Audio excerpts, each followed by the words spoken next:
G'day everyone. We'll be having a break over Christmas, but we'll be back on the 12th of January with more great content. Once again, thanks for taking the time to listen to True Blue History. I want to wish you all a very Merry Christmas and a Happy New Year. Until next year, here is our last episode for 2020.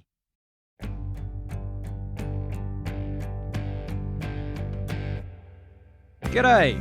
Welcome to True Blue History. I'm Adam Bloom. Today's special guest is Donna Burke, a former Australian soldier and author, and she has joined us today to talk about her service and deployments to East Timor and Afghanistan. Hi Donna, welcome to the show. Hi, Adam. Thanks very much for having me.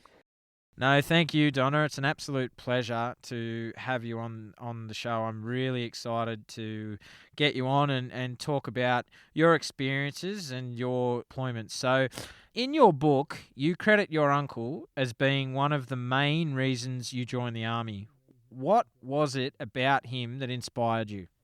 It's funny you should say that because I think back then I was a 19 or 20-year-old who was unemployed at the time, and I don't think he specifically influenced me back then. It was just a job opportunity. He told me to get off my backside and get a job, and how about joining the army? Because apparently I needed a bit of discipline. But it was only in hindsight that I thought, you know what, he did me a favour back then because it was the best decision I ever made.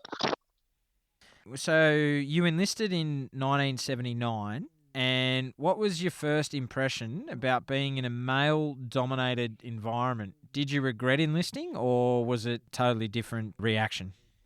I think there wasn't such a male-dominated environment at RAC school because that's where I went, and that was an all-female training establishment. So there were male staff there, and male cooks and all that sort of thing. So we were surrounded by men, but it was in a training environment, so it was quite professional. It was only when I went to the School of Signals that's when it became evident that this was a man's world, and women were, we were just there to fill in the jobs that had to be filled in so men could deploy to the front line. That's how it was. But also, having said that, it was the 80s and it was party time. We had a great group of people to work with. We partied hard, but we also worked very hard. But there were a few things that made it quite clear that women weren't really appreciated back then. And I certainly didn't regret enlisting, no. Was basic training the same for female soldiers back then? And what were the differences, if there were any? And were you trained to use weapons or not? The training was completely different. And that's, once again, a hindsight thing. The emphasis on our training was to teach us to be ladies. Like, we were given makeup lessons. Our uniform back then was a light green see-through dress, and we had to wear petticoats. If you didn't wear a petticoat, you were charged. We had to wear stockings. So it was all about being a lady, and we certainly weren't taught the art of warfare, and we weren't taught how to fire weapons. In fact, when we went out bush, and people think this is quite funny, and when I look back it is, we had our entrenching tools and we had to unfold them and then point them at each other and go bang, bang, buckets of bullets. And it sounds really silly, but that's what we had to do. So then when we went from RAC school to the School of Signals, the very first week we were there, we had to go to this place called the Armory and get out the SLR, which was a weapon that I used back then. And we just stood there. We were given this big gun, so to speak. That's what we thought it was. And all these women just stood there. And we actually had an RSM. He's a bit of a character. And he came and yelled at us, what are we doing? Clear your weapons. And it was just this silence. And I think I piped up and said, oh, we don't know how to, sir. And he said, what do you mean you don't know how to? Clear your bloody weapons. And we're just like terrified because we'd never held a weapon before, such, as the SLR or anything like that. And of course, then we proceeded to be given weapons lessons for the whole week before we could learn how to use them and go out bush. But yeah, the training was completely different back then, for sure. So you mentioned signals. What made you choose to go into signals? Um, Sorry about that. Um, I didn't actually choose, well, when I say I didn't choose signals, my first choice was catering, which anyone who knows me, I hate cooking. So people laugh when I say that I wanted to be a cook, and I'm quite sure I wouldn't have been very good at it. But so it was catering, signals, and transport, I think. But how it worked back then, the top students would be sent to signals corps, and that's what happened. So there were 6 of us that apparently were achieving, the pass marks required. So we all went off to signals, and I'm glad now that we did, because I absolutely loved being in signals. It was just a job that suited me, and it was a really, really good career choice. What was involved in signal training for you? What did you have to learn that you didn't learn in basic training? So with SIGs, there was a lot of typing. I was at a bit of an advantage because I could type. I could touch type. If you couldn't touch type, it was a bit of a pain. But lots of typing of communications. There was cipher work. I went on to do encryption and decryption later on. There was Morse code radio courses, which I didn't do. So it was quite varied. And we would set up communications or field communication centres out bush, lots of radio work, and just sending and receiving signals or messages. So yeah, it was quite interesting. After signals training, in the book you talk about your first posting was to Canberra. What was your expectations for the posting, and was it what you expected? And how long were you there for? So I guess I qualified early from my course, and all I knew was that I didn't want to be posted to Melbourne, because Melbourne was a place where I went with family every year, and because my mother's sisters were in Melbourne, so I didn't really like Melbourne. So Canberra was a place that I hadn't even thought about going to or travelling to at all. So I was really excited, somewhere new.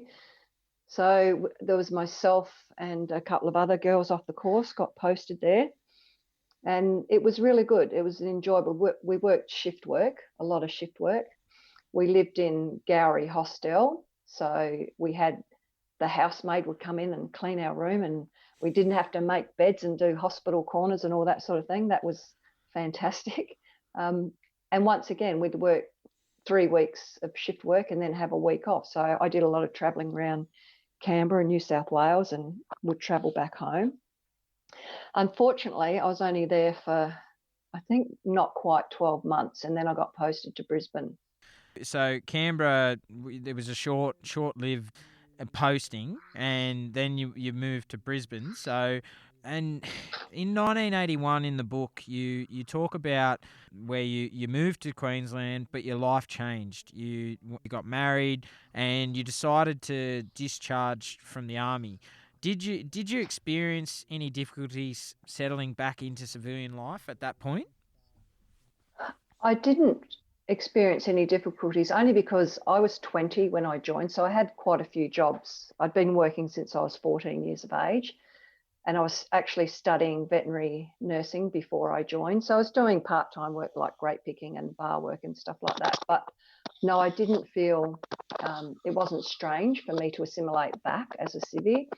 And also I got out because my daughter, as a mother, when you go to work and you leave your child with someone, to watch them see all the milestones, like your daughter's first step or your child's first steps or talking, that was heartbreaking to me. And I didn't want someone else to bring up my children. So that was a motivating factor for me to get out. And plus, I wanted to have another child. So I was ready to get out. And I was out for about 5 years. In the book, you re-enlist in 1991. What motivated you to go back into the army? Well, back then, uh, interest rates were 18%. Hard to imagine that, paying 18% on your mortgage now.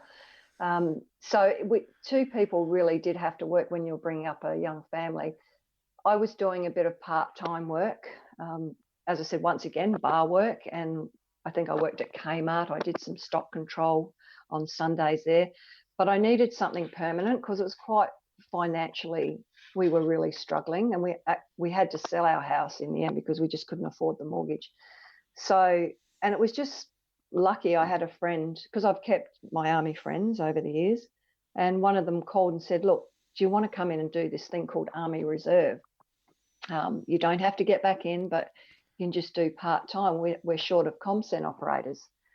So I did that for about almost a year. And then, I mean, you know, I just loved the army. I loved the lifestyle. And I thought, I'll get back in, you know, and have a regular job and a regular pay, because how it worked back then, if you only worked 1 or 2 days, you didn't get paid for a month. Well, I needed an income, you know, to live, basically. So that's how that happened. You've written about 2 significant events that occurred in your private and working life during this period. Can you tell us about how you coped with the death of your stepson, Jason, and the sexual harassment at work? And had you experienced sexual harassment to this extent during your first period of service?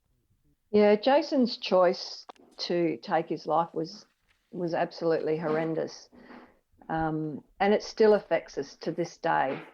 Everything we do, everything that happens, like milestones with the girls getting married, with you know, children coming along, and we all, you know, say, oh, I wish Jason was here. You know, he would have been a great uncle, or he would have been a great dad, or what have you. So that was really, really horrible. And at the time, the girls were very young. I think they were about 7 and 10 or something, or 8 and 10 from memory, and trying to explain to 2 young children that their brother had died. Oh my God, it's just something that I would never wish upon anyone. And then I never mentioned the word suicide because they were far too young. And that was something that would come later. And I describe in the book what I said to them. But yeah, it was awful. And you know, to see his mates when they did the Guard of Honour as his coffin was coming out of the church, that was really horrible. And I remember thinking, I wonder what effect this is going to have on those young people who were there at the time. And I did meet someone some 20 years later who was going through a terrible time, blaming themselves for Jason's death, which of course, it wasn't their fault. But yeah, suicide is a terrible, terrible thing for all of us that are left behind as well, because you never, ever get over it, and it affects your life every single day, as I said. The sexual harassment, during my first years in the Army, I didn't have any experience with that. And I think that's mainly because, like, I was a bit of a tomboy, and people usually knew where they stood with me. And also, most of us were in relationships. Most of us were engaged or getting married. So there was really no sexual harassment or any opportunity to have. It was only later that happened from someone who I respected greatly, and was just devastated that, he would choose to do what he did. As I wrote in the book, that was not very pleasant to deal with. And I think you blame yourself. As women, we blame ourselves a lot for being too friendly, unable to say no, as in, no, don't do that, or what have you. We're always taught to be nice, and that was a very frustrating thing for me. But it also then made me realise that, you know what, I am who I am, and I'm friendly, and I may be a people pleaser. I've been accused of being that before, but I'm not going to change who I am because somebody else has decided to be a bit of a creep. So, yeah, big learning experience, that one. Absolutely. And so for you, was that one of the main reasons that you discharged from the Army in 2000? Was it the sexual harassment, or was there other reasons? No, not at all. I think my first marriage back then was in trouble, and I think I just thought if I get out, maybe that would help, because I wouldn't be going away all the time on course or, working the hours I was working. And I just thought incorrectly that it would help my marriage. And I'd also got a bit older and I was sick of going out bush and sick of being away from the kids. So that was one of the main reasons why I got out in 99. So you weren't out very long, and the September 11, 2001 attacks in the US happened. Why did those attacks motivate you to re-enlist for a third time? Once again, I received a phone call saying that, because I think I'd been out for almost 2 years then, and I received a phone call from the Army Reserve sergeant. She said, "Look, you haven't paraded for a couple of years. What are you doing? Are you discharging or you're staying in?" And as you mentioned, September 11 had happened, and I thought, I really need to get in and help somehow. I don't know how, but I really need to do something, because I think we all remember where we were at that time, just watching those planes fly into the building, and it was incomprehensible to me that something like that had happened. And I just think I wanted to contribute somehow. So once again, I did the Army Reserve thing, but I was immediately poached into the dark side, into Intelligence Corps, and that once again another fantastic decision.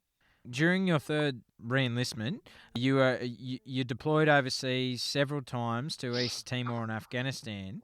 What was your impressions of the situation in East Timor when you went over for the first time? That was my first deployment. I was so excited. It was like Christmas. Anyone who's deployed will tell you that. But I was deployed in a non-warlike capacity, so it was a peacekeeping mission. And we were literally the last boots on the ground. So it was our job to tidy things up, ensure that the Timorese people were safe and they were happy that we were leaving, if there was anything they needed. So I didn't sort of think about anything, but it was a short deployment, I think it was a 4 or 5 month deployment. It was my first deployment. The Timorese people were absolutely beautiful. It was really, really good. So thoroughly enjoyed that first deployment. So you come back from your first deployment, and then not long after you're sent back again to East Timor 2 years later. What had changed in the 2 years from the previous experience to the second time you're in East Timor? Well, it was completely different then. I sort of got the idea they just didn't want us there, and they just wanted us to give them things all the time. And when we didn't, they were sort of not ungrateful, but I think they were just over the whole thing. And the media, there was a lot of problems with the media, writing a few bad news stories. So yeah, that wasn't an overly enjoyable deployment, that one. Notwithstanding, once again, the Timorese people are just such lovely people. So yeah. So after you had turned 49, you were deployed to Afghanistan for the first time. What was the difference about this mission and the East Timor mission? Well, that was certainly completely different, because we were heading off into a war zone. And yeah, we hit the ground running. Still a deployment that I enjoyed. Well, I've enjoyed every one of my deployments, but it was certainly different.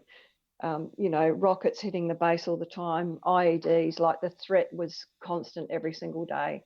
And you didn't, even though I went out on many patrols to a lot of the patrol bases, you didn't have to be outside the wire to be hurt.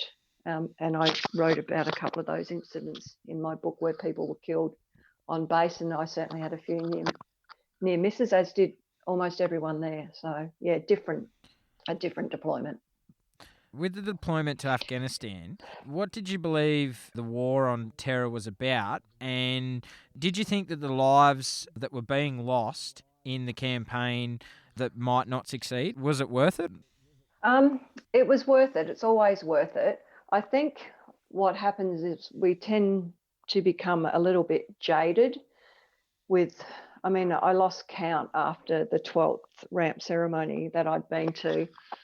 But the political side of it, we can't dwell on that too much because we're there to do a job, and that job is to save lives, contribute to saving lives at whatever job we have when we're over there. But yeah, sometimes, and I'd have conversations with the locals, and we sort of had the same view that you tend to be banging your head against a brick wall a lot of the time. And yeah, when you hear that, that someone else has died, it's just, oh, God, it is very, very depressing. Yes, it would, and for morale as well, it wouldn't be. Yeah, it's absolutely. I couldn't imagine, Donna, what it was like, and well, I can only try and imagine what it was like. Like many of the families from all the wars that we've been involved in, they would have the same thing. The same things. Yeah. You talk about a ramp ceremony, and in chapter 26, that of your book, that you talk about a ramp ceremony. Can you tell us what a ramp ceremony is? Ramp ceremonies, as this might sound strange to some people, but there's no other way that I would like to go to be farewelled.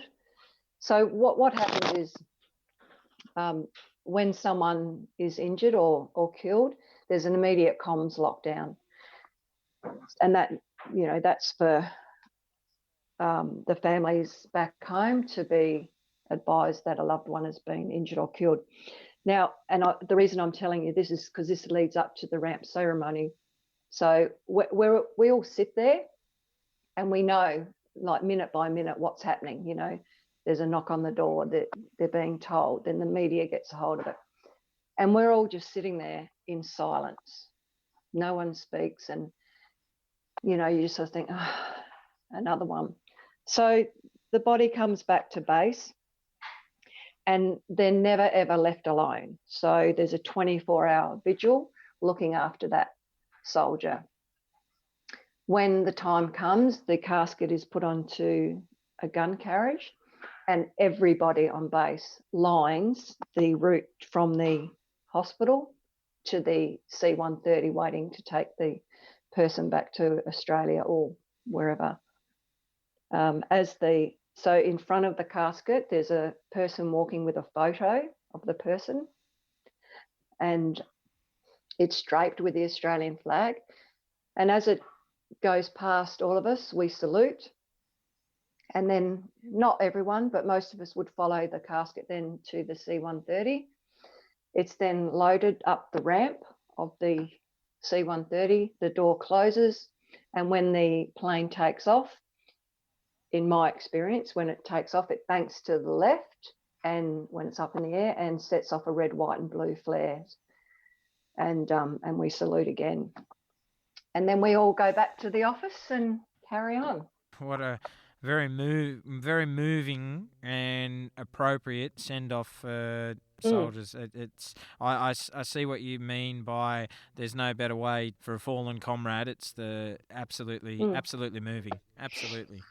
And yeah, I'm the hairs are standing up on the back of my neck. It's very, very moving. You talk in your book on that you went on leave and you went over to Europe and you went to the Western Front, and you saw the battlefields of World War One. And for you, being a soldier and walking those battlefields and walking into the cemeteries and seeing the countless headstones, was that as emotional as a ramp ceremony?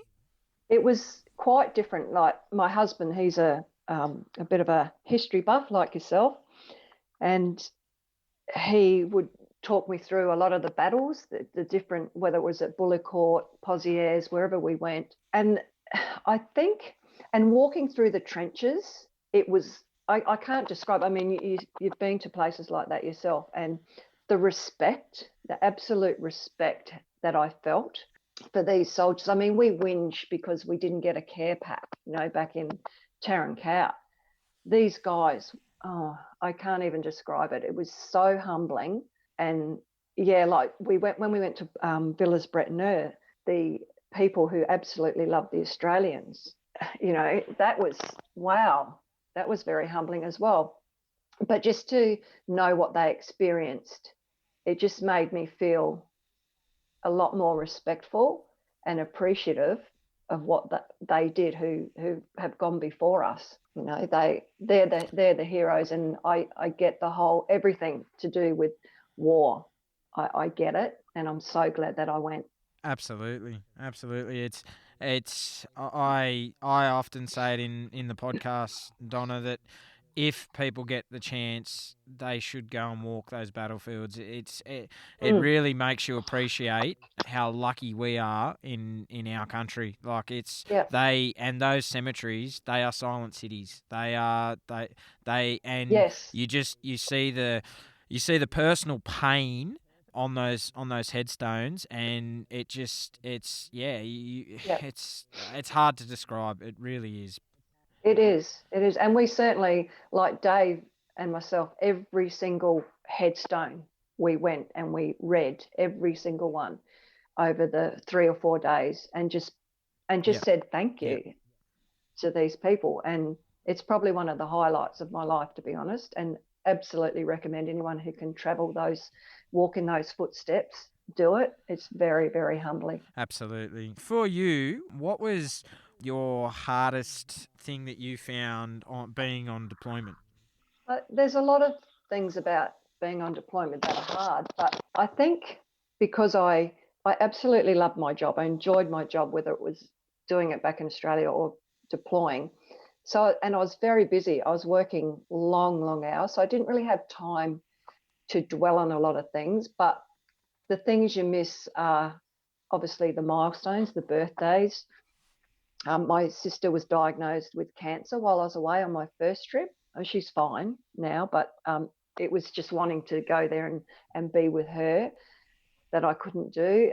Missing my husband and children and grandchildren, all those things that you miss. But when you're with a group of people in a good working environment, it helps. And yeah, so I didn't find the deployments particularly difficult, but I was glad when they were over. Trust me, I was so glad to come home. Absolutely. I can see that smile. Absolutely. It's so for you. You had a couple of close calls in East Timor, but you also had a couple of close calls in Afghanistan. Can you tell us a little bit about them? Oh wow, there were so many. A couple of them I did mention in my book. I think the one in Timor was, there were a couple when the guy wanted to kill me and kill my interpreter. That was a bit of an experience. But the Land Rover, that was terrifying in Timor. Apparently, not only can I not cook, but I can't drive either. So, but no, that was horrendous. Careening down the side of a mountain, and wow, that was really scary. The road, I think, I mentioned in my book, the road had been raining all night, and the road gave way, and we certainly, that was an experience. I think the worst one was the helicopter that nearly crashed. That, for the first time, I actually did think I was going to die. The others, while they're close shaves, not that I thought I was indestructible or anything like that. I just never had a feeling that I was going to die or be seriously injured. But the helicopter one, that was the one that made me reassess. What are you doing? It's time. You've had 6 deployments in 9 years. It's time to stop. Just stop. Just go home and stay home. Even though the unit was going to deploy me to Iraq the following March, I'd actually, made the decision not to go because enough was enough. Absolutely, and in your book you talk about the helicopter, which few people got injured. And you got injured yourself. What were some of the injuries that you sustained during your time in the army? Well, in Timor, I think one of the more serious injuries was I was in the back of the Land Rover, and there's the roll bars in the back. So I was sitting there and I had my helmet and my armor on and everything. my body armor.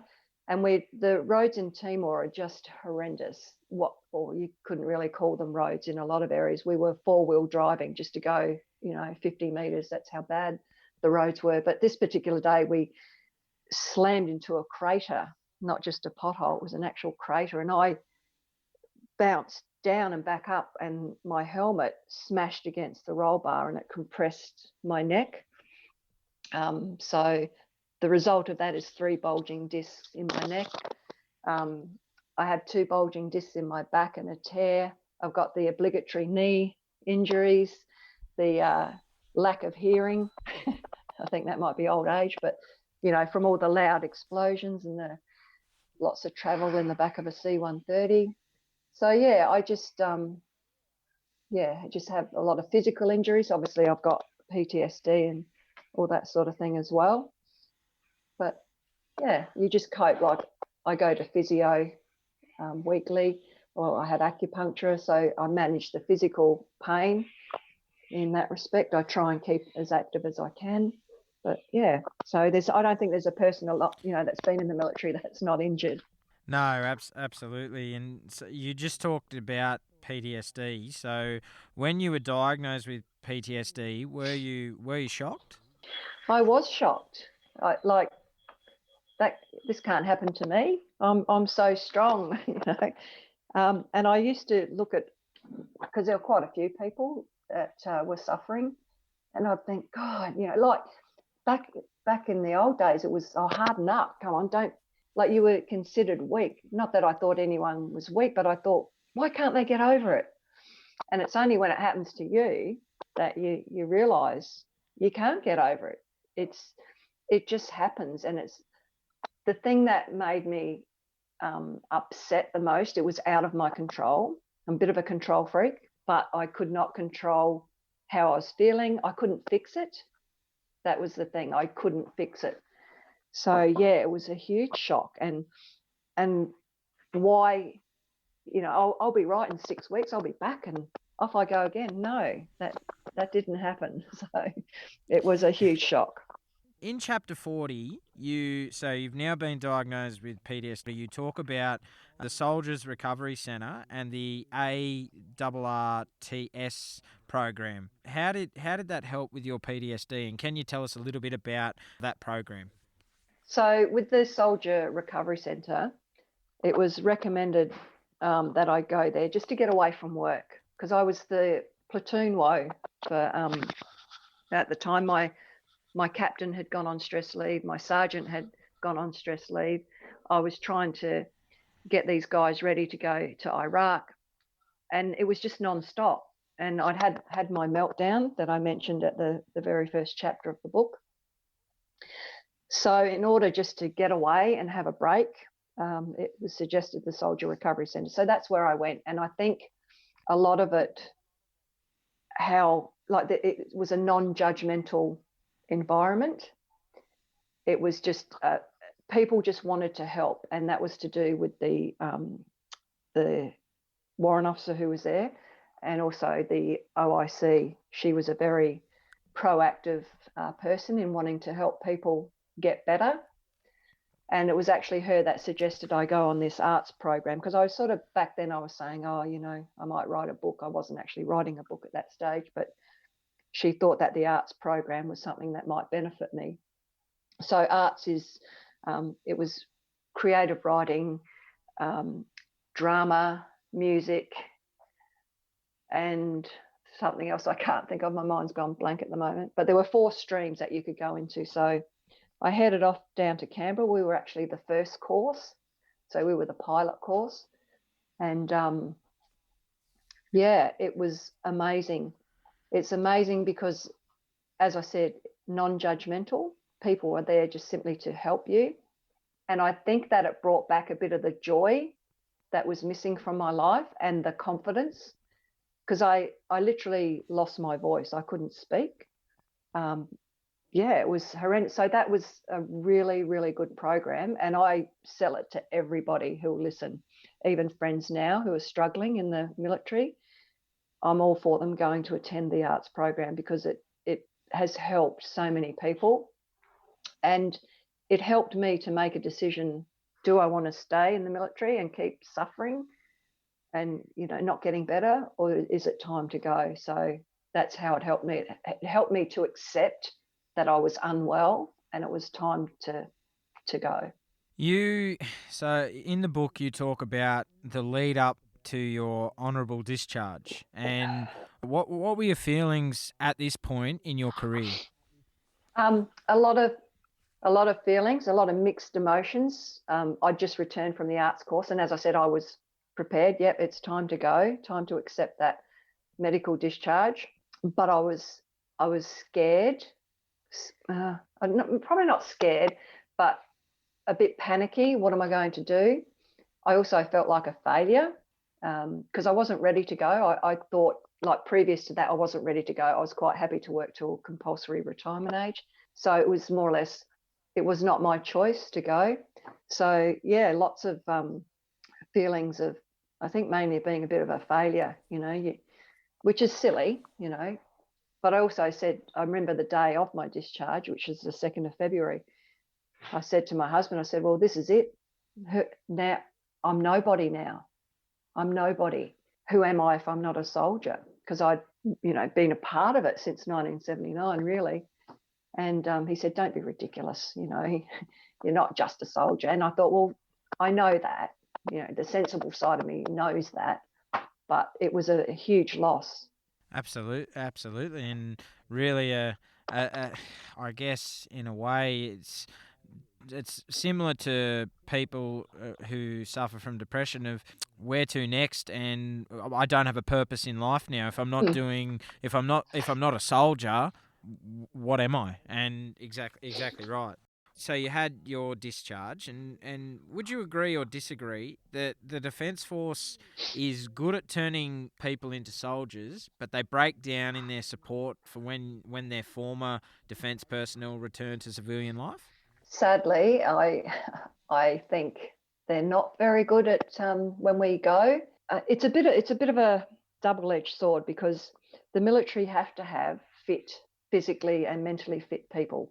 There's no illusions that we're there to fight a war and to protect Australia. I understand that, but they could do it a little bit better than what they do. And by that, I mean, because I've been to quite a few conferences, and I think it's the German army. When somebody's diagnosed with PTSD, they don't kick them out. They keep them as part of the unit for a maximum of 2 years. Now, 90% of those people have become well and that are still serving. Some, of course, haven't, and then they're discharged. But especially with the young guys and girls, they need to be a part of that unit. It's like a family.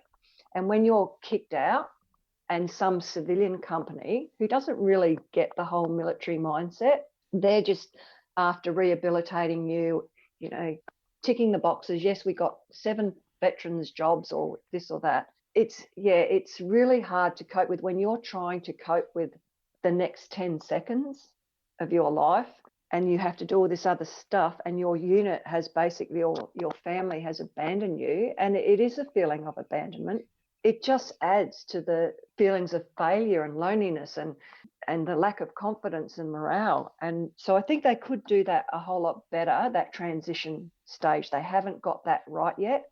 Having said that, there's a lot of help out there for veterans, a lot of help, and you have to take that help. You have to ask for it and you have to take it as well.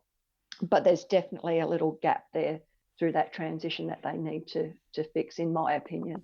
No, I'd agree because I've spoken to a couple of other veterans, Donna, and they're the same. I asked them that question, and a lot of it's a controversial question, I know, to ask, but a lot of them do agree with that, and they agree, and pretty much it's the same answer across the board. So I agree that I think more needs to be done, and hopefully that it will be done in the future. You decided to write your book, Hidden Courage: Your Life as a Female Australian Soldier.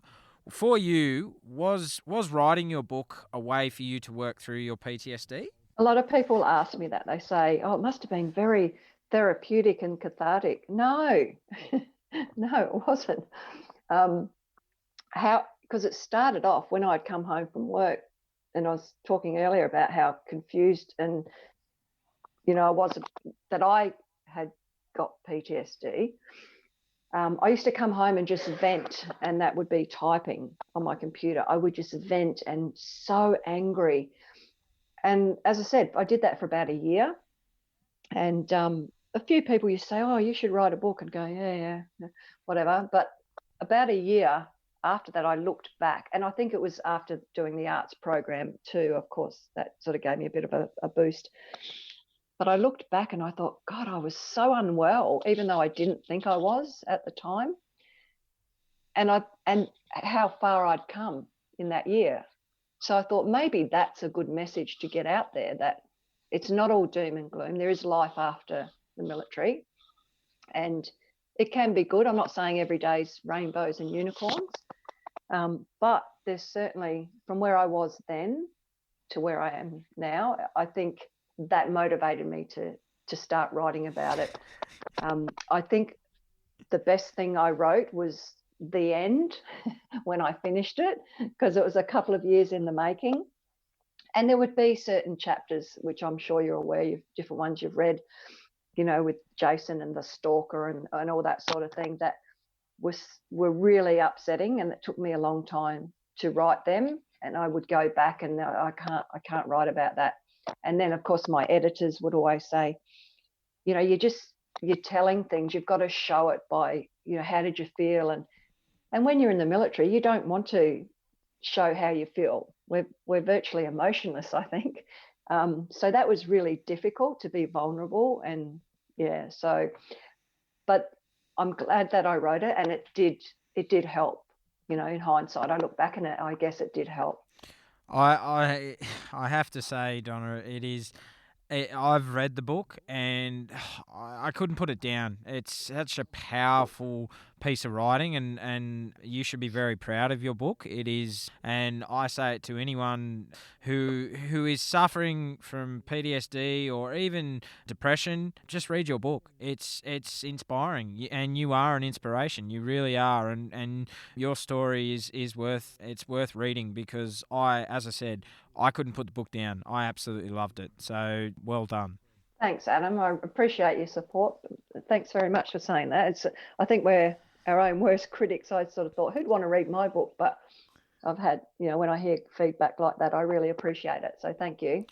No, absolutely. And so for you, now that you're a former soldier, can you just tell us what Anzac Day means to you? I think Anzac Day, it's always meant a lot to me, Anzac Day. It meant more to me when I came back from the Battlefields tour and from my tours. Now it's just like, I don't go into the city. I did last year with my daughter before she joined the Air Force, to say, this is what we do on Anzac Day. This is what it's like, and catching up with mates and just being back in that family with people who understand the mateship and all that. And she's a year down the track now. She says, I get it. I get what you mean now, the mateship and all that sort of thing. So that's, I think, will never go away, particularly on Anzac Day. And we just go to our local service here, and we've met up with lots of other people who live in the same town as me, ex-military. And it's just good to sit down and have a chat and just appreciate of what has gone before us, and to thank all of those diggers that have gone before us. And it really does mean that to me. I mean, I think when I was in the army, we'd think, no, we have to put our pollies on, we have to go and do a parade. And it was more of that. But of course, it was fun afterwards, playing two up and all that sort of stuff. But yeah, it means a bit more now, for sure. I think it's it's the one day that I think all of Australia comes together and remembers the sacrifice of every single soldier who has ever pulled on the uniform, and it's our way of saying thank you for your service. It really is. I'm proud to march on Anzac Day. Absolutely, it's one of my proudest things to do all year. I love it, and obviously this year it was taken away from us due to COVID, but I think most people, Yeah. I was speaking to a veteran a couple of weeks ago, Donna, and he actually said, he put it in perspective that the freedom that we've had taken away from us with lockdown and all what's happened this year because of COVID, he said now maybe the Australian public may appreciate what we went away and fought for your freedom, for you to have your freedom. And I had to agree with him. I couldn't fault him on it. It was a really great analysis of what's going on in COVID.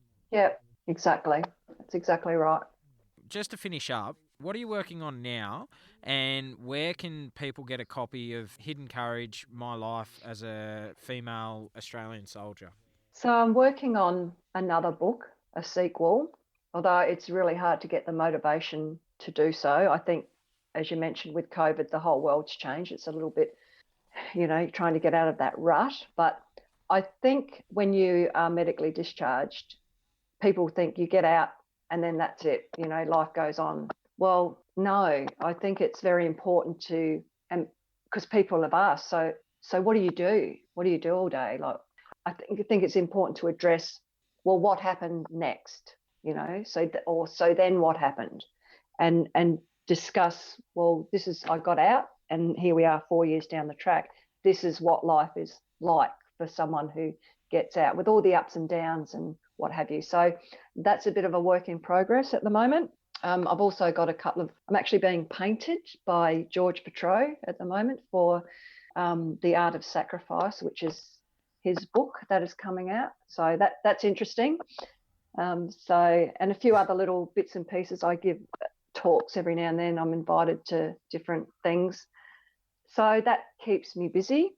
But so hopefully maybe the sequel to my book will come out.